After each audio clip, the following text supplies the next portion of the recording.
36장은 에서의 족보입니다. 사실 전체를 읽어봐야 되겠지만 이름이 하도 많이 나와서 제가 안 틀리고 읽을 자신이 없어서 일단 여기까지 봤는데요. 오늘 36장에서 전체의 본문을 다뤄보게 될 겁니다.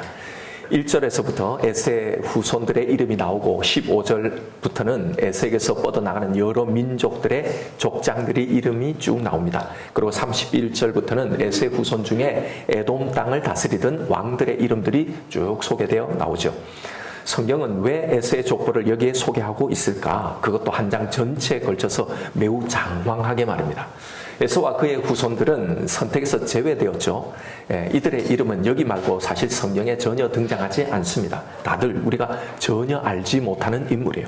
사실상 이 족보를 빼버려도 야곱의 이야기에서 아무런 지장이 없는 구절들입니다. 그런데 왜 이렇게 이들의 긴 족보를 성경은 소개하고 있을까 하는 겁니다. 그 의미를 찾기가 쉽지는 않지만 그러나 아무런 의미 없이 성경에 소개되는 본문은 없습니다. 성경은 분명 에세의 족보를 통해서 뭔가 우리에게 전달하고자 하는 메시지가 있기 때문에 에세의 족보를 이렇게 길게 소개하고 있는 거예요. 그게 뭘까 하는 거죠. 본문을 묵상하다 보면 우리 눈에 띄는 것이 있습니다. 에세의 족보 바로 앞에 나오는 야곱의 족보예요. 35장 22절부터 보면 그 하반절에 보면 야곱의 아들은 12이라 레아의 아들들은 야곱의 장자 르벤과 그 다음 시몬과 레위와 유다와 이사갈과 스불론이요 라헬의 아들들은 요셉과 베냐민이며 라헬의 여종 비라의 아들들은 단과 납달리요 레아의 여종 실바의 아들들은 갓과 아셀이니 이들은 야곱의 아들들이요 밧단 아람에서 그에게 낳은 자더라. 자, 이것이 성경에 소개하는 야곱 족보의 전부예요. 자, 어떻습니까? 오늘 본문의 장장 43장에 걸쳐서 소개되는 에세의 족보에 비하면 너무나 단촐한 족보 아닌가요? 여러분, 야곱과 에세 이야기에서 주인공이 누구입니까? 야곱이 주인공이죠. 그런데 족보상으로 보면 야곱의 족보는 변변치 않습니다. 딸랑 4개 절로 소개되는 12아들이 전부예요. 오히려 에세 후손 중에 많은 족장들과 왕과 민족들이 나오게 됩니다. 15절과 32절부터 쭉 나오는 이런 반면 야곱에게는 이스라엘 한 민족만 나올 뿐이죠. 바로 여기에 분명한 성경의 의도가 드러나고 있습니다. 바로 야곱과 에서의 대조예요. 무슨 대조일까요? 바다의 모래같이 하늘의 별과 같이 많은 후손의 이 약속이 무색할 정도로 보잘것없는 야곱의 이 현재의 모습과 약속에는 제외되었으나 오히려 야곱보다 더 잘 나가는 에서의 모습, 이것의 대조입니다. 성경은 이 두 족보의 대조를 통해서 우리에게 무엇을 이야기하려고 하는 게 그게 무엇일까 하는 겁니다. 바로 현재 눈에 보이는 이게 다가 아니라는 겁니다. 이 땅에서 우리가 목도하는 이게 다가 아니라는 겁니다. 지금 창세기 이 설교를 듣고 있는 광야에 서 있는 이스라엘 백성들을 한번 생각해 보십시오. 자신들의 조상 야곱은 할아버지 아브라함, 아버지 이삭에서부터 땅을 상속받기로 이 축복을 약속받은 사람들입니다. 이건 에서가 받지 못한 약속이죠. 그런데 땅을 약속받은 자신들은 정작 단 한 뼘의 자기 땅도 없어서 남의 나라에서 노예로 지금까지 살다가 나온 거예요. 지금도 자신의 땅을 차지하지 못해서 이 광야에서 떠돌고 있는 중이잖아요. 그러나 에서의 후손들은 자기 땅을 다 가지고 있습니다. 족장으로 왕으로 다 살아갑니다. 자기들이 애굽에서 400년 동안 종살이하고 있을 동안에 에서의 후손들은 이미 자기의 땅에서 족장으로 왕으로 잘 살고 있는 겁니다. 여러분, 지금 모세가 광야에서 들려주고 있는 이 에서의 후손, 이 족장들, 이 민족들은요, 지금 이스라엘 백성들이 이 광야 생활 중에서 그리고 가나안을 향하는 이 여정 속에서 자신들이 지금 계속 만나오고 있는 이 사람들이었던 거예요. 자신들은 땅의 약속을 받았음에도 단 한 뼘의 땅도 없이 이렇게 광야에서 헤매고 있는데 이들은 족장들 중심으로 각각 자기의 더 넓은 땅을 차지하면서 그 땅의 주인으로 살아가고 있는 걸 지금 이스라엘 백성 이들이 자신의 눈으로 확인하고 있는 거예요. 이걸 지금 모세가 들려주고 있는 겁니다. 여러분, 400년 동안 애굽에서 종살이 하다가 나온 이스라엘 백성들이 세일산 주변에서 자기들의 이 조상 에서의 이 별명을 딱 붙여서 에돔 땅이라고 명한 이 땅에서 족장으로 번듯하게 살아가고 있는 이 에서의 후손들을 보며 어떤 생각이 들었을까요? 야곱의 후손인 자신들과 에서의 후손인 그들을 비교해보면서 이게 우리 조상 야곱이 받은 이 축복인가? 이게 선택받은 우리 선민인 우리에게 주신 이 복인 건가? 이런 생각을 하지 않았을까요? 성경은 여기서 이 두 족보의 대조를 매우 의미심장하게 사용하고 있는 겁니다. 어쩌면 이 야곱과 에서의 이 두 족보의 대조는요, 지금 이 땅에 우리의 현실과 우리의 마음을 표현해 놓고 있는 것 같습니다. 마치 이 땅에서 믿는 우리의 이 현실과 세상 사람들의 이 모습인 것 같아요. 분명 자신들이 선택받고 복을 받은 존재인데 분명히 복을 받았다고 하는데 자신보다 더 잘 나가고 있는 에서의 후손들을 보며 느끼는 이 감정이요, 오늘 이 시대에 우리에게도 존재하는 감정이 아닐까 말입니다. 사실 우리가 힘들어하는 건 믿지 않는 사람들이 잘 돼서라기보다는요, 믿는데도 세상보다 전혀 낫지 못한 바로 우리의 형편, 우리의 현실이 우리를 힘들게 하는 겁니다. 우리가 성령 충만하고 은혜 가운데 머물 때는 상관없지만 우리의 영성이 떨어지고 우리의 영안이 어두워질 때 생기는 이 문제는요, 에서의 번영을 부러워하는 동시에 우리의 모습을 보며 낙심하게 된다는 거죠. 믿지 않는 내 친구들, 믿지 않는 내 가족들, 내 직장 동료, 지인들을 보면서 그들의 형통과 그들의 번영을 부러워하는 거예요. 그러면서 왜 축복받은 내게는 이런 형통이, 이런 번영이 없을까? 왜 이런 일이 없을까? 내 성편은 왜 이럴까라고 하는 겁니다. 여러분, 이런 고민요, 이런 의문은 우리만 가지고 있는 생각이 아닙니다. 모든 시대요, 모든 하나님의 백성에게 똑같이 있었던 의문이고 의심이었어요. 대표적인 그 말씀이요, 하박국 선지를 비롯해서 모든 선지서의 이 이야기들이 나옵니다. 시편에 다윗을 비롯한 많은 시인들의 의문이 바로 이거였어요. 신약의 서신서에 등장하는 모든 교회와 성도들이 이것 때문에 힘들어하고 이것을 권면하는 그 내용이었어요. 그 딜레마에 다 빠져 있었단 말입니다. 아브라함과 이삭도 마찬가지죠. 이들은 20년 이상 걸려서 겨우 아이 하나를 받은 거란 말입니다. 왜 다른 사람들은 이렇게 자녀 한 명 가지는 게 뭐가 그렇게 힘들고 모두 다 많은 자녀를 거느리고 사는데 이게 아무런 문제가 되지 않는데 나에게 이다지도 어려운가라는 이 딜레마를 안고 살았단 말입니다. 그럴 수밖에 없는 것이요, 하나님의 약속을 받은 사람들의 삶의 환경이 세상 사람들과 비교해서 사실은 아무런 나은 것이 없고요, 아니 도리어 어떨 때는 더 힘들고 어려운 문제들이 더 많기 때문이죠. 그래서 신앙의 길을 잃고 방황하는 겁니다. 대표적인 성경의 말씀이 아삽이라는 사람의 이 시인 시편 73편의 시입니다. 여기에도 이런 똑같은 고민이 등장합니다. 여기 보면 하나님이 참으로 이스라엘 중 마음이 정결한 자에게 선을 행하시나니, 믿는 자에게 하나님이 선을 행하신다는 걸 믿어요. 예, 그런데 나는 거의 넘어질 뻔하였고 나의 걸음이 미끄러질 뻔하였으니 이는 내가 악인의 형통함을 보고 오만한 자를 질투하였으므로다. 가만히 보니 그들은, 하나님을 믿지 않는 그 사람들은 죽을 때에도 고통이 없고 그 힘이 강건하며 사람들이 당하는 고난이 그들에게는 없고 사람들이 당하는 재앙도 그들에게는 없나니, 오히려 보면 우리보다 더 소편하게 사는 겁니다. 그러므로 교만이 그들의 목걸이요 강포가 그들의 옷이며 8절에 그들은 능욕하며 악하게 말하며 높은 데서 거만하게 말하며 11절에 말하기를 하나님이 어찌하랴, 지존자에게 지식이 있으랴 하는도다. 이렇게 하나님을 모욕하고 조롱하는 겁니다. 세상에서 너무나 편하게 잘 살릴까요? 그런데도 볼지어다 이들은 악인들이라도 항상 평안하고 재물은 더욱 불어나는도다. 그런데도 평안하게 잘 살아가는 것을 보는 거예요. 내가 내 마음을 깨끗하게 하며 내 손을 씻어 무죄하다 한 것이 실로 헛되다. 이 땅에서 이런 현실을 보니 내가 믿고 신앙생활은 이게 너무나 바보 같은 거예요. 이게 정말 믿는 자가 받는 복인가? 믿는다는 게 이런 건가? 나는 정말 제대로 믿고 잘 살아가고 있는 걸까? 제대로 된 길을 가고 있는 걸까? 이 길은 진짜 맞는 길일까? 나는 종일 재난을 당하며 아침마다 징벌을 받았도다. 믿는데도, 신앙생활 하는데도요, 나는 이렇게 힘든데 도대체 믿는 자가 받는 혜택이 뭔가라는 이 생각 때문에 너무 힘든 겁니다.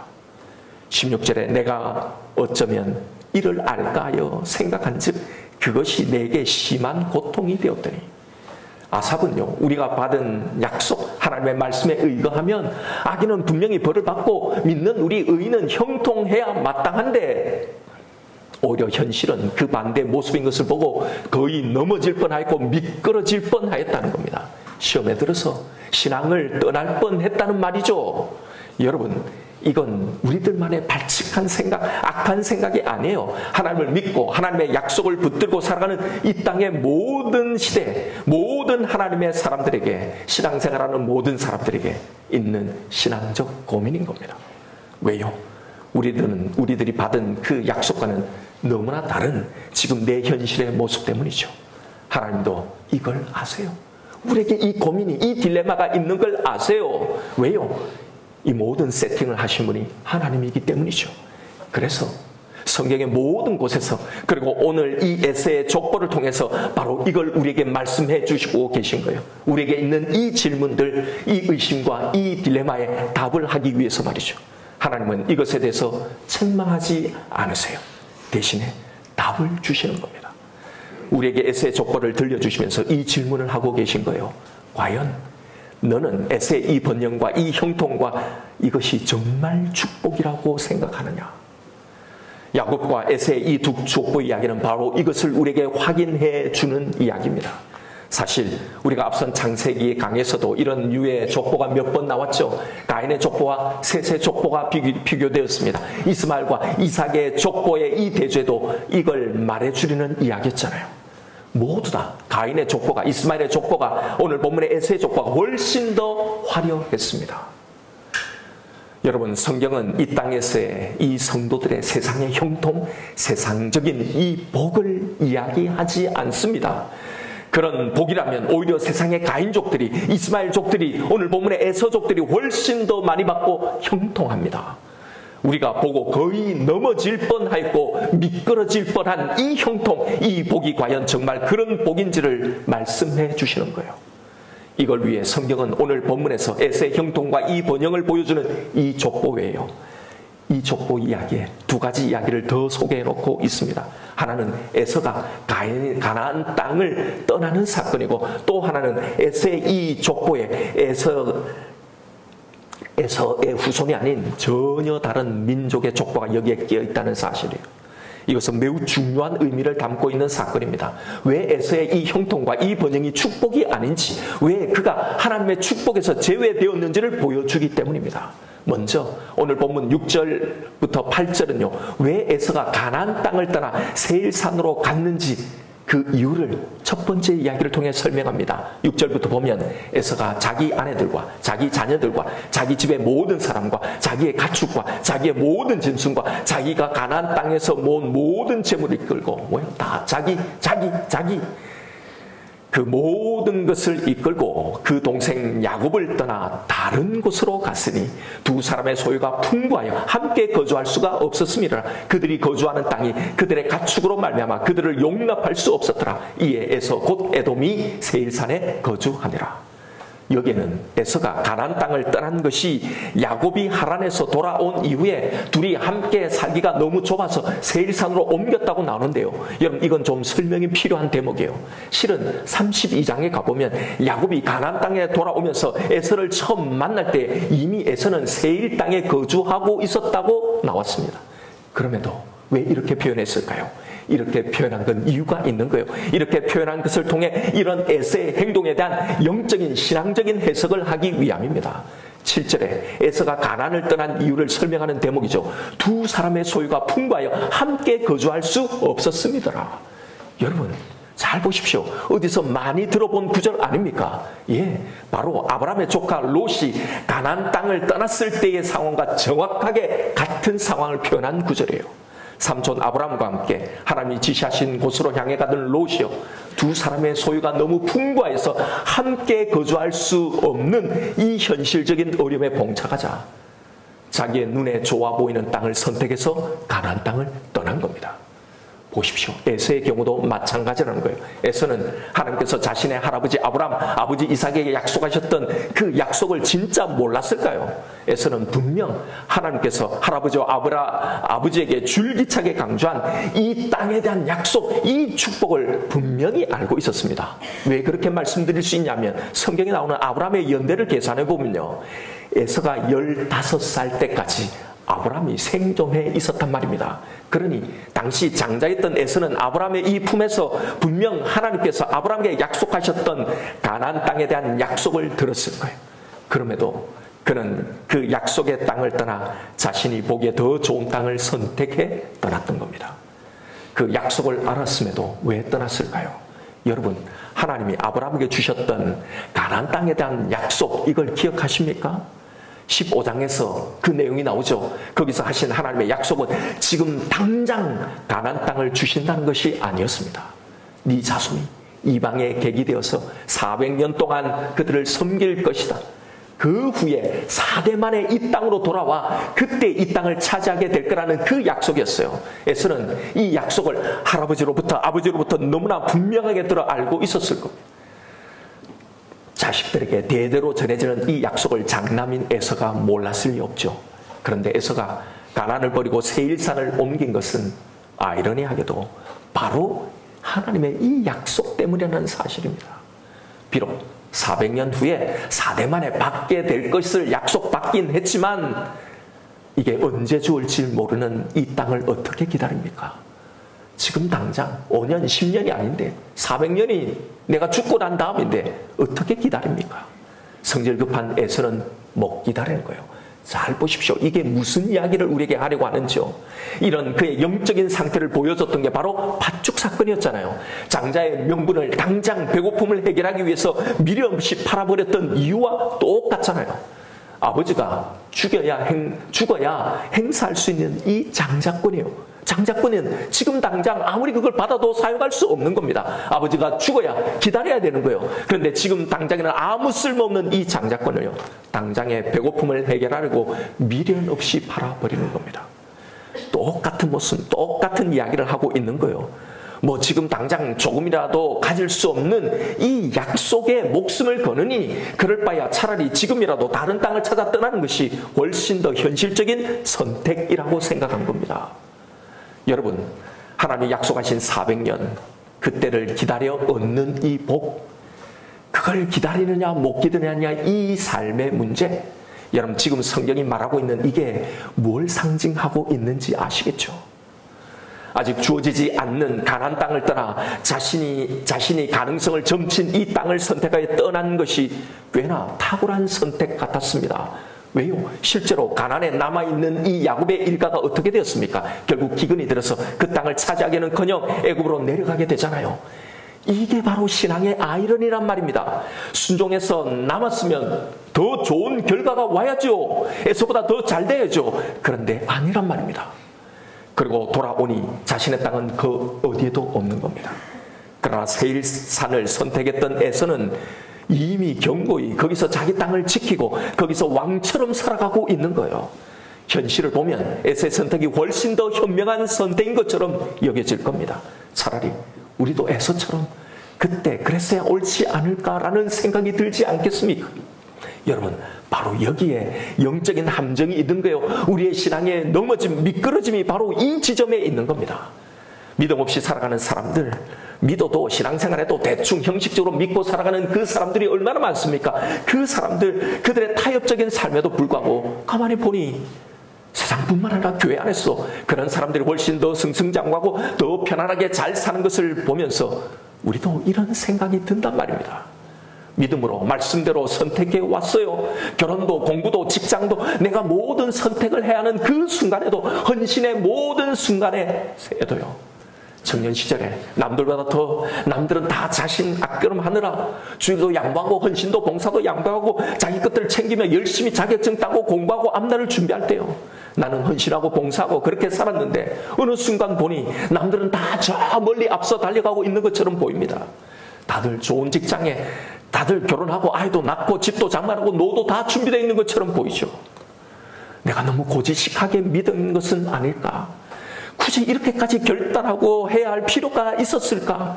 그때 차라리 나도 저랬더라면 어땠을까라는요. 나는 믿고 살아왔는데 나의 상황과 비교되는 에서의 형통과 번영 앞에서 또 누구나 다 이런 생각을 하게 되는 거란 말입니다. 그런데 여러분, 우리가 보아야 할 것이 있습니다. 성경이 말해주는 야곱과 에서의 이야기의 진짜 결말요, 최후의 결말이 어떻게 끝나는지 말입니다. 우리는 지금 이 땅의 모습이 아니라 이 성경을 봐야 하는 거예요. 우리가 보는 이 땅의 현상들, 이것을 보는 게 아니라 성경을 봐야 하는 거예요. 우리가 이걸 믿고 있는 거잖아요. 하나님은 당신이 약속하신 때가 되자 야곱의 후손들을 자신의 약속대로 가나안 땅으로 인도해 들이셨습니다. 그리고 그 약속받은 땅을 기어이 차지하게 하셨어요. 성경의 결론이 어떻게 됩니까? 거기서 야곱의 후손들은 그 약속하신 그 땅을 기업으로 받아 거기서 영원히 왕노하며 산다는 것. 이것이 야곱 이야기의 결말, 성경의 결말, 하나님의 구원의 이 시나리오를 소개하는 계시록의 결론이잖아요. 그렇다면 에서는 어떻게 됩니까? 성경이 에서, 이 에돔의 운명에 대해서 예언한 내용이 나옵니다. 바로 오바댜입니다. 이 선지서는요, 전체가 바로 오직 이 에서의 후손, 이 에돔에 관한 예언이에요. 거기에 한 부분을 살펴보면 오바댜 9절입니다. 드마나 내 용사들이 놀랄 것이라. 이로 말미암아 에서의 산에 있는 사람은 다 죽임을 당하고 멸절되리라. 네가 네 형제 야곱에게 행한 포악으로 말미암아 부끄러움을 당하고 영원히 멸절되리라. 15절에 여호와께서 만국을 벌할 날이 가까웠나니 언제요? 최후의 심판 그날이 가까웠나니 네가 행한 대로 너도 받을 것인즉 네가 행한 것이 네 머리로 돌아갈 것이라. 너희가 내 성산에서 마신 것 같이 만국인이 항상 마시리니 곧 마시고 삼켜서 본래 없었던 같이 되리라. 오직 시온산에서 피할 자가 있으리니 그 산이 거룩할 것이요 야곱의 족속은 자기 기업을 누릴 것이며 야곱 족속은 불이 될 것이며 요셉 족속은 불꽃이 될 것이요 에서의 족속은 지푸라기가 될 것이라. 그들이 그들 위에 붙어서 그들을 불살을 것인즉 에서 족속에 남은 자가 없으리라. 여호와께서 말씀하셨습니다. 오바댜는 온통 에돔에 대한 심판으로 가득합니다. 그들은 영원히 멸절되어 사라질 거라는 거예요. 바로 이것이 에서의 결말입니다. 바로 이것이 야곱과 에서의 궁극적인 최종적인 결말이라는 거예요. 여러분, 약속을 떠나도 잘 되고 잘 먹고 잘 사는 이 삶을 부러워하지 마십시오. 약속을 기다리고 있는 우리의 지금의 이 삶을 초라한 삶이라고 낙심하지 마십시오. 지금은 이 땅에서는 아무리 잘 나가는 것 같더라도 에서의 끝은 영원한 멸망입니다. 그러나 야곱의 족속은 자기의 기업을 누리며 불이 되고 불꽃이 되어서 에서의 교만을 심판하게 될 거라는 거예요. 우리를 우울하게 만들고 슬프고 절망하게 만들던, 우리를 위협하던 세상의 모든 가치들은요, 야곱인 우리 앞에서 결국은 다 불살라 심판을 당하게 될 겁니다. 이것이 약속 안에 머문 야곱과 약속을 떠난 에서의 결말입니다. 또한 이것이 우리와 세상의 결말이란 말입니다. 이것이 우리가 바로 이걸 믿고 사는 것 아닙니까? 하나님의 이 구원계획, 이 약속 말입니다. 만일 그리스도 안에서 우리가 바라는 것이 다만 이 세상뿐이라면 모든 사람 가운데 우리가 더욱 불쌍한 자니라. 여러분, 이것 우리가 믿는 것 아닙니까? 우리가 정말 믿는 것이 이 세상 삶만이 아니잖아요. 우리가 바로 이걸 믿는 거잖아요. 우리의 신앙의 내용이 이거잖아요. 그래서 히브리서 11장 16절에서 이 믿음을 가진 우리를 향해서 이렇게 말합니다. 그들이 이제는 더 나은 본향을 사모하니 곧 하늘에 있는 것이라. 이러므로 하나님이 그들의 하나님이라 일컬음을 받으심을 부끄러워하지 않냐고 그들을 위하여 한 성을 예비하셨느니라. 이게 우리가 기다리는 거죠. 그래서 이것을 믿는 성도들은 이 땅의 모든 것을 참고 견뎌내는 거잖아요. 이 땅의 것이 아니라 우리의 진짜 상급, 진짜 우리가 누릴 그 축복을 믿으면 말입니다. 그래서 믿음은 바라는 것들, 실상요 보지 못하는 것들의 증거라고 한 것 아닙니까? 성경은 하나님의 약속을 떠난 사람들이 어떤 삶을 살게 되는지를 에서의 족보를 통해 보여주고 있는 거예요. 에서의 족보 이야기에서 두 가지 이야기가 있다고 했죠. 앞에 살펴본 당장 유익 때문에 가나안을 떠난 이 이야기, 그리고 또 하나 에서의 족보인데, 그런데 전혀 에서의 후손이 아닌 다른 민족의 족보가 끼어 있다는 거예요.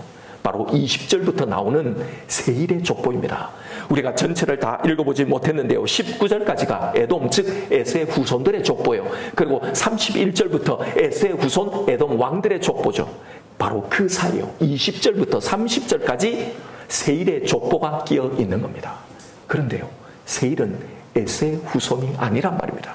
세일 족속은 후리 족속으로요. 원래 처음부터 세일산에 살았던 원주민이었어요. 그런데 왜 이 이방 민족이 에서의 족보에 들어와 있느냐는 겁니다. 지금 성경은 이 세일의 족보를 에서의 자손의 이 족보 한가운데 끼워 놓고 있는 거예요. 이게 무엇을 의미할까요? 에서는 세일 족속과 통혼하여 완전히 이들과 하나의 민족이 되었음을 말해주는 겁니다.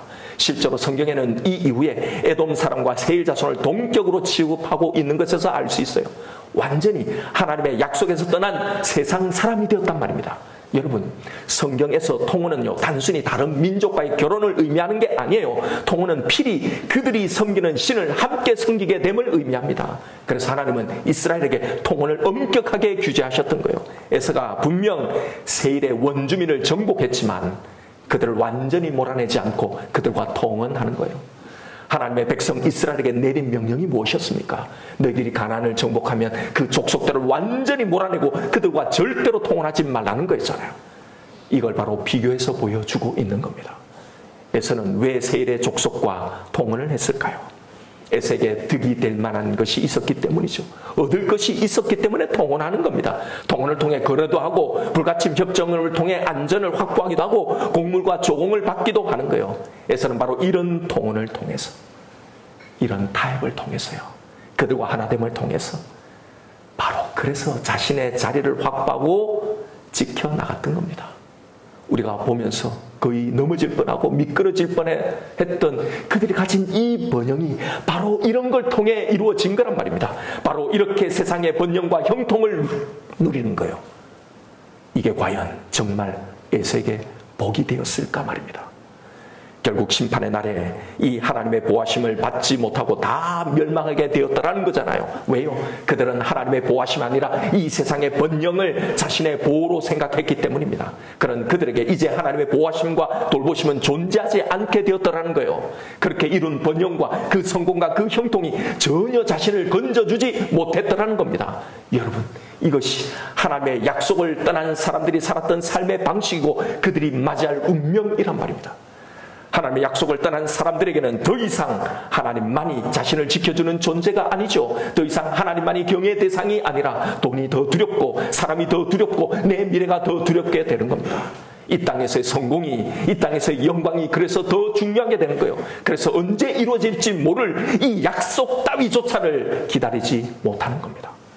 지금 당장 내게 힘이 되고 내 문제를 해결해 줄 수 있고 나를 지켜줄 것을 추구하며 살아가게 되는 겁니다. 그 결과 그 현실 속에 보면 정말 약속만 기다리는 야곱들보다 훨씬 더 잘 나가는 것처럼 보이죠. 그런데 보세요. 그런 삶의 결과 이제 하나님과는, 하나님의 약속과는 완전히 무관한 자가 되어버리는 겁니다. 이게 에서의 형통과 번영의 대가입니다. 에서의 그 번영과 형통이 영원한 겁니까? 결코 아니라는 거잖아요. 그렇다면 이게 진짜 복입니까? 절대 아니라는 거잖아요. 결국은 다 불에 타서 심판받아 사라질 이것이 어떻게 복이 된단 말입니까? 그러니 이런 것에 넘어지고 미끄러지면 안 된단 말입니다. 여러분, 성경이 말하는 복, 우리에게 주신다고 한 그 복은 이런 복이 절대로 아닌 거예요. 이런 복에 집착하게 만드는 이 땅의 이 거짓 복은 거짓 교훈에 흔들리면 안 됩니다. 여러분의 신앙으로, 여러분의 믿음으로, 여러분의 기도로 이런 세상의 것들을 만들어내려고 그렇게 우리를 이끌어 간다면요, 이걸 분별해 내셔야 하는 겁니다. 보세요. 성경의 말씀을 다시 한번 확인해 보십시오. 창세기 27장에서 야곱과 에서에게 내린 이 축복과 저주를 보십시오. 27절에 보면 그가 가까이 가서 그에게 입맞추니 아버지가 그의 옷에 향치를 맡고 그에게 축복하여 이르되 복을 주죠. 내 아들의 향치는 여호와께서 복 주신 밭의 향치로다. 하나님은 하늘의 이슬과 땅의 기름짐이며 풍성한 곡식과 포도주를 네게 주시기를 원하노라. 만민이 너를 섬기고 열국이 내게 굴복하리니 내가 형제들의 주가 되고 내 어머니의 아들들이 내게 굴복하며 너를 저주하는 자는 저주를 받고 너를 축복하는 자는 복받기를 원하노라.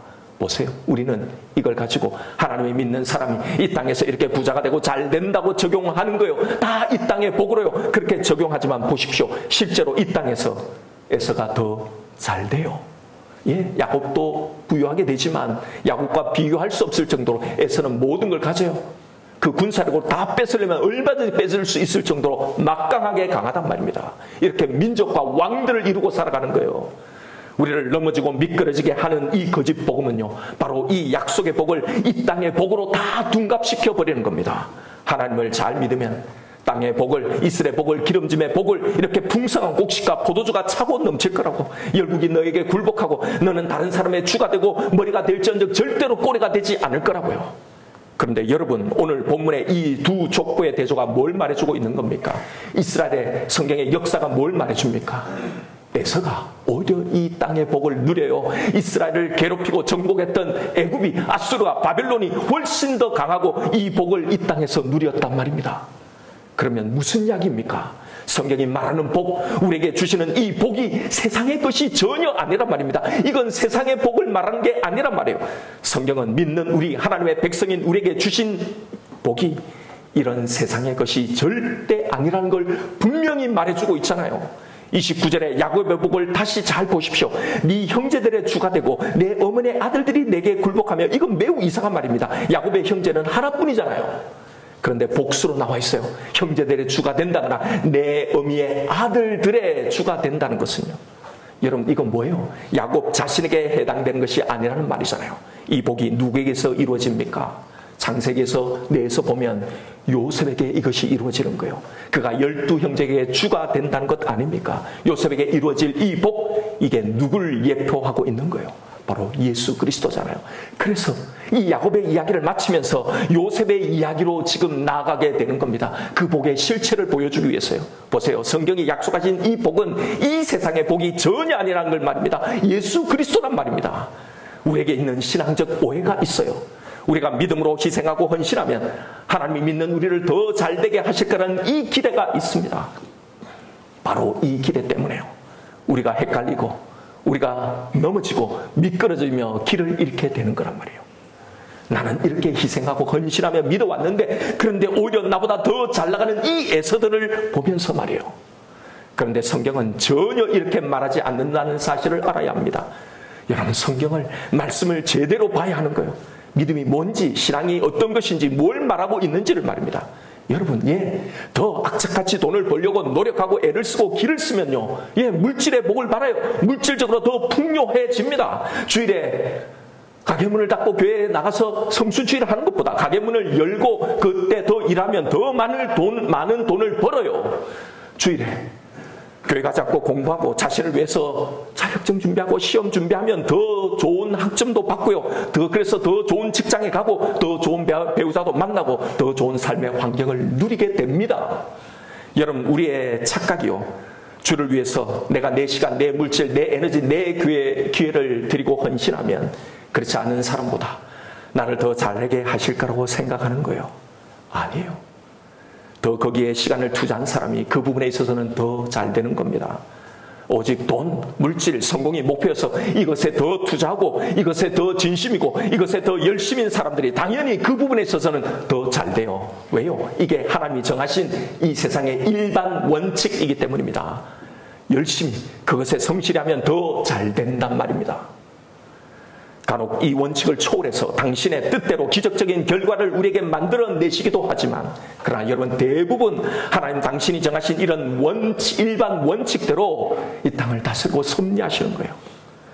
여러분, 우리의 믿음은, 우리의 신앙의 결단은 내가 헌신했기에 더 잘되게 하시리라는 걸 기대하고 하는 게 성경이 말하는 믿음과 신앙의 결단이 아닙니다. 그건 투자라고 하지 신앙이라고 하지 않는 겁니다. 성경이 말하는 믿음, 우리가 가져야 할 성경적인 믿음은 이런 게 아니에요. 우리의 믿음은, 우리의 신앙적인 결단은요, 당연히 그렇지 못함에도 그것이 하나님이 기뻐하시는 뜻이니 그래서 그걸 선택하는 거예요. 이 세상에서 물질적으로 더 부유하게 되지 못할 것을 알면서도, 남들보다 더 많이 가지지 못할 것을 알면서도, 내 가정에, 내 아내에게, 내 자녀에게 더 좋은 것을 해주지 못할 것을 알면서도요, 저렇게 공부에 스펙에 목숨 걸고 살아가는 사람들보다 더 좋은 직장, 더 좋은 연봉, 더 좋은 삶의 환경에서 살지 못한다는 걸 알면서도요, 세상에서 손해보고 더디가고 잃을 것이 많다는 걸 알면서도 그걸 선택하는 것이 믿음이고 신앙인 겁니다. 이렇게 이 땅의 삶을 나그네로 살아가기를 자처하는 겁니다. 왜요? 이 땅의 복이 진짜 복이 아니라는 걸 알기에, 그것에 진정한 가치를 두지 않기에, 이 땅의 결말이 우리의 진짜 최종의 결말이 아니라는 걸 진심으로 믿게요. 진짜 우리가 영원히 살 내 집, 내 본향은 여기가 아니고 저 하늘이라는 걸 정말로 믿기에, 말로만이 아니라 입술만이 아니라 진짜 그것을 믿기에 말입니다. 내 모든 이 땅의 헌신과 희생의 모든 보상은요, 저 하늘에 있다는 걸 진짜 알게요. 그래서 이런 내 삶을 보면서 전혀 우울하거나 전혀 비참하거나 초라해하지 않는 겁니다. 세상의 모든 것을 가진 그 바로가 전혀 부럽지 않는 겁니다. 여러분, 우리가 이런 믿음으로 살아갈 때요, 우리가 기대했던 하나님의 놀라운 도우심이 있기도 할 겁니다. 신앙의 성경에 보면 기적도 있고 하나님의 도우심도 있으니까요. 그래서 히브리서 11장 32절부터 보십시오. 내가 무슨 말을 더하리요? 기드온, 바락, 삼손, 입다, 다윗 및 사무엘과 선지자들의 일을 말하려면 내게 시간이 부족하리로다. 그들은 믿음으로 나라를 이기기도 하며 의를 행하기도 하며 약속을 받기도 하며 사자들의 입을 막기도 하며 불의 세력을 멸하기도 하며 칼날을 피하기도 하며 연약한 가운데서 강하게 되기도 하며 전쟁에 용감하게 되어서 이방 사람들의 진을 물리치기도 하며 여자들은 자기의 죽은 자들을 부활로 받아들이기도 하며, 이런 하나님의 도우심, 이런 기적 같은 간증을 체험하기도 할 겁니다. 그런데 보십시오. 그 다음에 말씀을 보란 말입니다. 우리의 신앙생활에는 이런 기적 같은 승리만 있는 게 아니에요. 성경이 히브리서 11장에 소개해놓고 있는 이 의인들의 삶을 보십시오. 35절 중반절 그 다음 절 보십시오. 또 어떤 이들은 더 좋은 부활을 얻고자 하여 심한 고문을 받되 구차히 풀려나가기를 원하지 아니하였으며, 또 어떤 이들은 조롱과 채찍질 뿐만 아니라 결박과 옥에 갇히는 시험도 받았으며, 돌로 치는 것과 톱으로 켜는 것과 시험과 칼로 죽임을 당하고 양과 염소의 가죽을 입고 유리하여 궁핍과 환난과 학대를 받으니 이런 세상이 감당하지 못하느니라. 세상을 이긴 사람들이라는 거예요. 아니 보십시오. 그 세상에 오히려 핍박당하고 매맞고 갇히고 죽임을 당하는데 성경은 뭐라고 합니까? 이런 사람은 세상이 감당하지, 세상을 이긴 사람들이라는 거예요. 그들이 광야와 산과 동굴과 토굴에서 유리하였느니라. 에서들이 평안히 잘 살아갈 그때에 광야에서 산에서 동굴에서 토굴에서 이리저리 떠돌며 카타콤의 지하에서 그렇게 살아갔던 거예요. 이 사람들은 다 믿음으로 말미암아 증거를 받았으나 약속된 것을 받지 못하였습니다. 여기서 증거를 받았으나 약속된 것을 받지 못한 이 말은요, 이 땅에서는 그 약속받았던 이 복을 다 받지 못했다는 거예요. 바로 이 땅에서는요. 뭔 말입니까? 하나님이 우리에게 주신 그 약속, 그 복은 이 땅에 속한 것이 아니란 말입니다. 그래서 히브리서 12장 1절부터 그 다음 말씀이 이렇게 나오는 거예요. 이러므로 우리에게 구름같이 둘러싼 허다한 증인들이 있으니 모든 무거운 것과 얽매기 쉬운 죄를 벗어버리고 인내로서 우리 앞에 당한 경주를 하며 믿음의 주여 또 온전하게 하시는 이 예수를 바라보자. 그는 그 앞에 있는 기쁨을 위하여 십자가를 참으사 부끄러움을 개의치 아니하시더니, 앞에 있는 그 기쁨, 그거에 개의치 않은 거예요. 하나님 보좌 우편에 앉으셨느니라. 너희가 피곤하여 낙심하지 않기 위하여 죄인들이 이같이 자기에게 거역한 일을 참으신 일을 생각하라. 너희가 죄와 싸우되 아직 피 흘리기까지는 대항하지 아니하고. 여러분, 피곤하고 낙심할 수 있어요. 그러나 그렇게 되지 않기 위해서 이 예수를 바라보라는 겁니다. 여러분, 우리는 이것과 이런 세상의 공격과 이런 유혹과 이런 의문과 이런 딜레마와 피를 흘리기까지 대항하며 싸우고 있습니까? 내 신앙은 바로 이 싸움을 싸우고 있나요? 이 땅에서 다 받지 못하고 있지만 정말 십자가를 참사 그 영광의 보좌에 앉으신 이 예수님의 이 결말을 보며 나를 따라오라고 하신 그 말씀 그대로 우리의 신앙의 결국도 이렇게 될 것을 믿으며 나에게 하라고 주신 이 경주요, 내가 당한 이 경주를 인내함으로 우리는 경주하며 치러내고 있습니까? 내게 허락된 이 경주, 이 삶을 살아내고 있느냐 말입니다. 사랑하는 성도 여러분, 오늘 본문이 우리에게 무엇을 말해주고 있습니까? 약속에서 떠나 있는 에서의 이 형통과 이 번영을 부러워하지 말라는 겁니다. 그에 비해서 너무나 볼품없고 초라한 우리의 현실에 낭망하지 말라는 겁니다. 중요한 것은 우리가 어디에 서 있느냐예요. 하나님의 약속을 기다리는 자에게는 하나님의 계획하신 그 시간까지 때로는 고난도 있고 기다림의 훈련도 있습니다. 내가 해야 할 나의 신앙의 경주, 영적인 경주가 있단 말입니다. 그 기간 동안에 에서가 더 훨씬 잘 나가는 것 같습니다. 그들의 선택이 더 탁월하고 현명해 보이는 것 같기도 합니다. 반대로 약속만을 기다리는 삶은 손해보는 것 같고요, 뒤처지고 더딘 것 같고, 때로는 과연 약속하신 그대로 진짜 될까 불안하기조차 합니다. 그러나 여러분, 우리의 선택이 옳습니다. 하나님의 약속을 믿고 그 약속의 땅에 머무는 우리가 결국은 웃게 되는 겁니다. 여러분, 하나님의 뜻대로 결정하고 하나님이 원하시는 그 길을 걸어가는 삶에는 반드시 약속하신 축복이 임하게 되어 있습니다. 반드시 믿음의 기다림에는 끝이 있습니다. 다윗을 한번 보십시오. 다윗의 인생에는 야곱과 에서의 두 가지의 길이 놓여 있었습니다. 기름 부음 받은 왕이 되었습니다. 약속은 받았지만, 그런데 그의 현실은 그가 거하는 곳은 왕궁이 아니라 광야였단 말입니다. 약속은 받았지만 상황은 그 약속과는 반대 삶이 그를 기다리고 있는 거예요. 광야에 있는 다윗의 유혹이 무엇이었습니까? 내 힘으로 사울을 죽여서 빨리 이 광야를 끝내고자 하는 유혹이었어요. 바로 이것이 에서들의 선택이라는 겁니다. 그 결과를 여기 지금 내가 원하는 이 시간에 그 방법으로 이 땅에서 얻으려고 하는 겁니다. 그러나 그는 약속을 믿고 기다렸어요. 그런데 그게 너무나 고통스럽다는 거예요. 왜요? 이 광야의 시간이, 이 땅에서 내가 마주한 이 환경이, 이 결과가 마치 영원할 것처럼 보이기 때문입니다. 그래서 광야의 동굴을 뛰쳐나와 잠자고 있는 사울을 제거하고 왕의 자리를 더 빨리 더 효과적으로 빼앗아 올라간 에서의 선택이 부럽게 다가오는 겁니다. 나도 그때 저렇게 했으면 더 낫지 않았을까라는 이유예요. 여러분 자신은 아직 이 광야에서 동굴에서 험난한 시간을 보내고 있는데 자신들의 선택으로 왕궁에 거하고 있는 이 에서들을 보면 힘이 빠지는 거예요. 내 인생이 허송세월 같고 너무나 아까운 시간 같은 겁니다. 그러나 여러분, 하나님의 때 하나님의 방법으로 사울은 제거되고 그는 결국 왕이 되었던 겁니다. 광야의 상황 속에서 도저히 빠져나올 수 없을 것 같았지만 광야의 시간은 정해놓은 끝이 있었단 말입니다. 하나님이 약속한 그 시간, 이 모든 것을 경험한 다윗의 고백을 들어보십시오. 시편 37편 5절입니다. 내 길을 여호와께 맡기라. 그를 의지하면 그가 이루시고 내 의를 빛같이 나타내시며 내 공의를 정오의 빛같이 하시리로다. 여호와 앞에 잠잠하고 참고 기다리라. 자기 길이 형통하여 악한 죄를 이루는 자들, 이 에서들 때문에 불평하지 말지어다. 분노를 그치고 노를 버리고 불평하지 말라. 오히려 악을 만들 뿐이라. 진실로 악을 행하는 자들은 끊어질 것이나 여호와를 소망하는 자들은 땅을 차지하리로다. 잠시 후에는 악인이 없어지리니 네가 그곳을 자세히 살필지라도 없으리로다.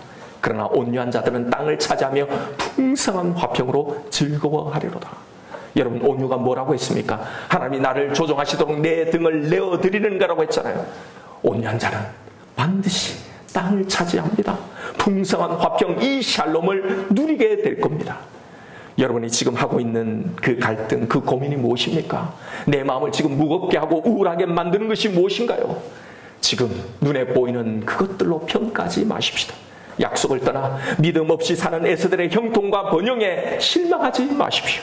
우리가 옳은 길을 가고 있는 겁니다. 완벽한 삶이 아니어도 괜찮습니다. 야곱을 보십시오. 그가 물론 약속 안에 머물렀지만 완벽하게 살지 못했잖아요. 영원하고 참된 복이 무엇입니까? 언약 안에 있는 상태가 복입니다. 때로는 넘어지고 실족하고 미끄러져도요, 그 자리에서도 하나님의 약속을 기다리십시다. 야곱이 그랬던 것처럼, 다윗이 그랬던 것처럼 반드시 우리도 이 고백을 하게 될 겁니다.